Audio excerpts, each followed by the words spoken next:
Hey everybody, Bruce here with Traveling with Bruce. Got another update for you today. Today is March 18th, 2020, and I have five more stories for you to tell you about what's going on out there. Lots and lots happening. We have a number of ships being held up here. We have a number of Americans stranded, and well, we'll just get into it, and I'll try to give you a full-blown update on what's been going on. Okay, thanks everybody for subscribing to my channel, Traveling with Bruce. Boy, do I appreciate you folks following me and your trust in me.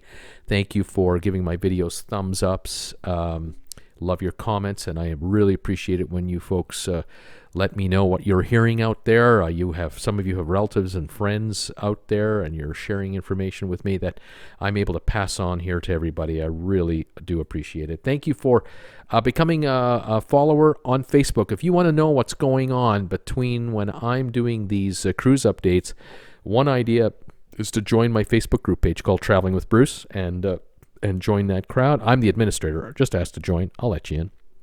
And also, a bunch of you are following Jennifer and I on our Instagram Traveling with Bruce page, and we're having fun with that one as well. Thank you, everybody. Okay, let's get into what's going on here. A couple of news items today that we were all hearing about as the day goes on. The border between Canada and the United States is being restricted to only essential traffic only. So tourism between Canada and the U.S. has been basically shut down. Airplanes are still being allowed to fly into Canada and bring Canadians home. I don't know for how much longer. This is probably going to last only a few more days. Vehicle traffic, forget about it. If you want to go to the U.S. and get some cheap gas, or you want to come into Canada and enjoy some of our nice beer, can't do that right now, so sorry, Americans, you can't come to Canada where I am. The essential traffic, though, for food and medicine and car parts, that's all good. Although I just heard 10 minutes ago on the stock market, the big three automakers are shutting down their entire factories. We are talking about the possibility of a 20% unemployment rate in the United States within a week. Similar numbers in Canada. Both governments are doing everything they can to try to keep the economies going. All right, well, there's a quick stock market update. Shares of the cruise lines, by the way, are off again today, about 10% each. And analysts are beginning to realize that cruise stocks and cruise companies are going to have a tough time making money for 2020. They're now looking forward to the next 6, 9, and 12-month booking numbers. They're trying to find out whether cruisers will come back to the cruise businesses, the cruise companies, when the ships are allowed to resail. We'll stay on top of it, and we'll see what happens. All right, now I have 5 stories for you that I want to share with you. This one here is a story that it's evolving quickly and getting worse by the hour, and it's to do with the ship known as the Costa Luminosa. Now, for North Americans, the Costa line is usually not on their radar. They usually don't follow this line's exploits. But here's some background for you. The Costa line is owned by Carnival. It's operated by Carnival. Costa generally operates in Europe, certainly in the Mediterranean and Northern Europe. The Costa line also has ships in the Mideast and in Asia. But in the wintertime, a number of Costa ships come over to North America, and they operate in the Caribbean. The Luminosa right now has 1,400 passengers on board, of which 233 are Americans. And I mention that specifically because I have a feeling that the media in the U.S. is about to pick up on this story because of the fact that there are 233 Americans on this ship. Now, the ship left Fort Lauderdale on March the 5th. That's 13 days ago, and it was supposed to go across the Atlantic and end up, I believe, in Rome on a repositioning cruise. If I'm wrong on that, please forgive me. But I'm also told, I might be wrong, it might be ending in Marseilles, France, one or the other. It was supposed to go to Italy in any event and maybe end up in Marseille and then start cruising the Mediterranean. That much I'm aware of. The end of the cruise was supposed to be March 25, 2 days from now. The ship has had a number of passengers fall ill lately. On her prior cruise, the previous cruise to the one she's on now, an Italian gentleman was feeling very unwell, was having heart issues. The ship had been pulling into Grand Cayman. They disembarked the gentleman, took him to the hospital in Grand Cayman, and they did tests on him and they tried to stabilize him, but they found out that he actually had the dreaded virus, and he actually passed away in Grand Cayman. And that's a sad story. But then more tests were done later, and it was found that other passengers also were contacting that what I refer to as the Mexican beer virus. Now, on the current sailing, this repositioning cruise, the ship arrived in the Canary Islands a couple of days ago, and there were 3 passengers in distress, having difficulty breathing and fevers. They were allowed to disembark. Again, they were brought off by ambulance, taken to hospital, and it has been found that they also are suffering from the dreaded virus. And now the ship is not allowed to go anywhere, and it is headed right now to Marseille. The last report I have is that it's within a few hours from Marseille, and the questions are being asked: will the ship be allowed in? Will the French authorities allow the ship into dock? Of the 1,400 passengers, many of them are fine, but everyone has been placed on a lockdown. As of Sunday, a couple of days ago, all passengers were restricted to their cabins, and all food was to be delivered to them by the staff on board. The staff on board, however, has been completely overwhelmed with all of what they have to do, and there are stories now coming out through people who are talking to their relatives through text messages and emails and Facebook messaging. The stories now are coming out that some folks are waiting till 11 in the morning to get breakfast. One passenger was so hungry that she came out of her cabin just to try to notify a crew member, hey, look, we haven't been fed yet. Did you miss us?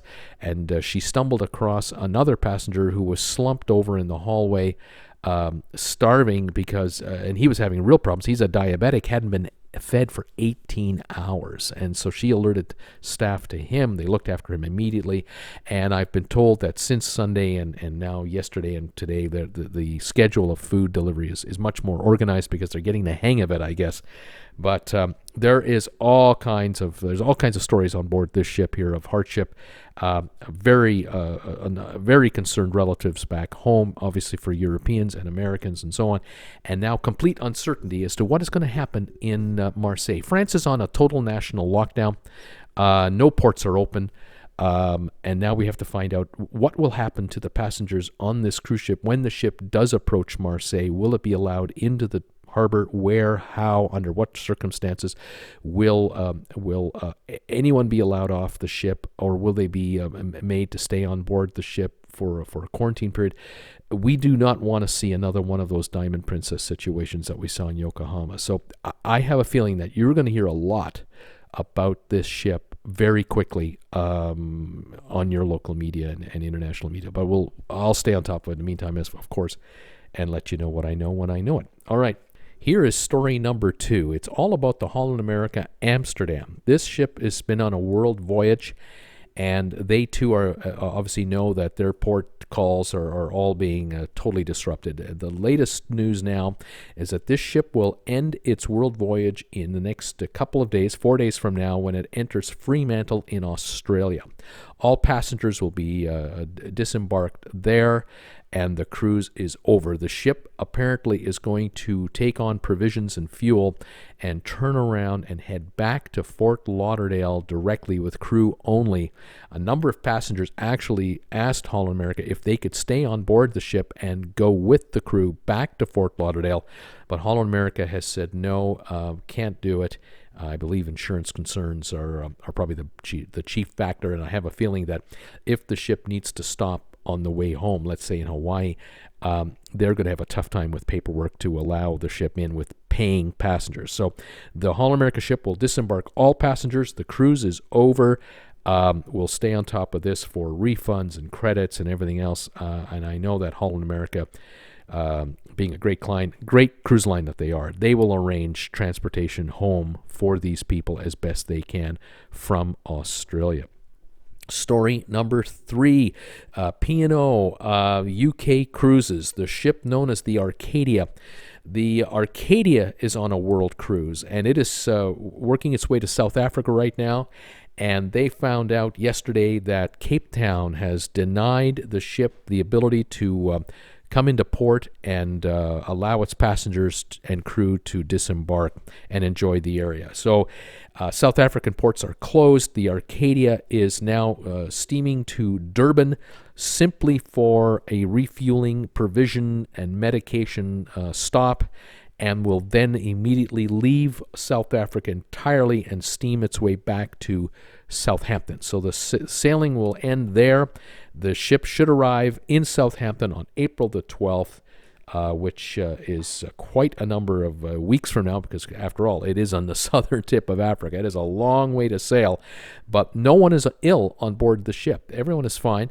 And there'll be enough food on board, enough provisions, and I'm sure all passengers will be able to enjoy all the amenities on board the ship as it works its way back to Southampton. So that's the P&O UK cruise ship Arcadia. Story number 4.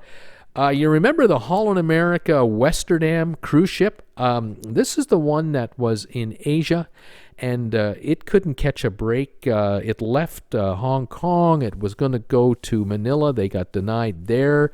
Then it was supposed to go to Taiwan. It was able to go to Taiwan for one day, then stop at another port, was denied. Then it was supposed to go to Japan for 3 or 4 or even 5 stops. Japan shut down because of the Diamond Princess in Yokohama. The Westerdam turned around, went south, and ended up, after every other country in Asia refused it, even though there were no ill passengers on the ship. They finally ended up in Cambodia, and they were able to disembark passengers there. And the ship, there was one passenger that apparently had the virus, but then turned out they didn't, and there was all kinds of world press all over the ship.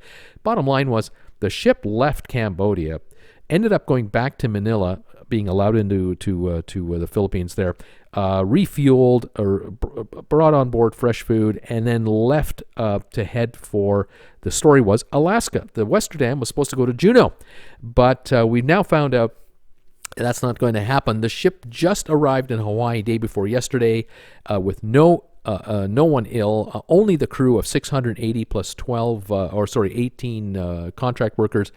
The ship was allowed in into Hawaii by U.S. authorities. No one is ill. No one is sick. The ship is, again, extra fuel and food, and is now heading to Puerto Vallarta. It's going to Mexico because Alaska cruises are shut down because Canadian ports have shut down until July the 1st for any cruise ship with 500 more people, and the Holland America people cannot operate any cruises from Juneau or anywhere else to, say, Alaska and back, because they won't be able to go into Canadian ports. So the Westerdam is headed to Puerto Vallarta. It's probably going to wait out this the shutdown that the cruise lines have put on, and something tells me that what may happen to the Westerdam is that it might become a Mexican Riviera cruiser, perhaps through the summer and the fall, but all bets are off, folks. I have no idea. I know the ship could probably work out of San Diego as a home port and then go down the Mexican coast and come back. But right now, I have no idea what's going on. Even if they tried to do this, if Holland America actually tried to get the Westerdam to work out of San Diego, the fares that they would attract would be rock bottom prices. I can see balconies at $40 a night because there's just no lead time, no advanced lead time to book a brand new set of sailings for the ship. So I know the folks at Holland America in Seattle are working overtime to keep their fleet in order and figure out what's going to happen next, and it cannot be easy. Hats off to the cruise lines that are trying to survive this whole thing. All right, that's story number 4, and the last story of the day, by no means the least important, but I think this is a good news story. It's P&O Cruises, the Iona, the brand new Iona cruise ship, going to be the largest cruise ship operating out of the United Kingdom with 5,200 passengers. She is LNG powered. has now come out of the Meyer Werft shipyard in Germany, and she will now take the river passage and work her way to I think it's called Emshaven or Eimshaven, and will begin her sea trials. So she's going to be under sea trials and tests for the next several weeks, next month or so, and then she'll be handed over to P&O, which is owned by Carnival. So there's good news. I know the United Kingdom is anxiously awaiting the arrival of the Iona. It is going to be the most spectacular ship in the fleet with all the latest bells and whistles, and something tells me this ship will be busy once sailings are allowed to begin. Thankfully for the Iona, the timing seems okay. They are getting delivery of the ship in the next month or two, and hopefully 2 or 3 months from now, a lot of this will have settled down, and perhaps the Iona can begin her sailings with paying customers. We'll follow it. I know there'll be a ton of press coming about the Iona. Congratulations to the folks at Meyer Werft to get this ship finished on time, and we'll follow it going forward. There you have it, folks. 5 stories again today. March 18th, 2020, the Costa Luminosa, the Holland America Amsterdam, the P&O Arcadia, the Holland America Westerdam, and the P&O Cruise Iona, just to name 5, with all kinds of events happening as I speak to you. Thank you for being a part of my channel. Thank you for your kind words and encouraging messages that you're sending me. I really appreciate it, everybody. And we will talk to you again real soon. In the meantime, please stay warm, stay safe, stay healthy. This is Bruce with Traveling with Bruce saying we'll talk to you soon. Bye for now.